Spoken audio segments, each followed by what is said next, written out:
ప్రభుత్వం త్వరలోనే డ్వాక్రా మహిళలకు సంబంధించి ఒక పథకం అమలుకు సిద్ధమవుతుందట. పిల్లల చదువుల కోసం 4% వడ్డీకే స్త్రీ నిధి రుణం అంటే 35 పైసలకేనట. ఎన్టీఆర్ విద్యా సంకల్పంగా అమలు చేయాలి అని చెప్పి నిర్ణయం తీసుకున్నారట. త్వరలోనే ఇది అమలు కాబోతోంది. ఎందుకంటే ఇప్పటికే రకరకాల ఖర్చులు పెరుగుతున్నాయి.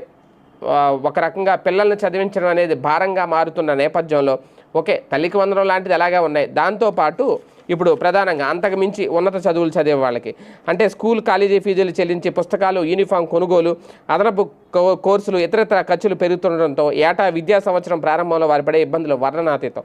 ఉన్నత చదువులన్నీ దాదాపు ఖర్చుతో కూడుకున్నవే. దీంతో చాలామంది బయట అధిక వడ్డీలకు అప్పులు చేయాల్సిన పరిస్థితి ఉంటాయి. ఇలాంటి వారికి అండగా నిలిచేందుకు రాష్ట్ర ప్రభుత్వం ఒక సరికొత్త పథకానికి శ్రీకారం చుడుతోంది. స్త్రీనిధి.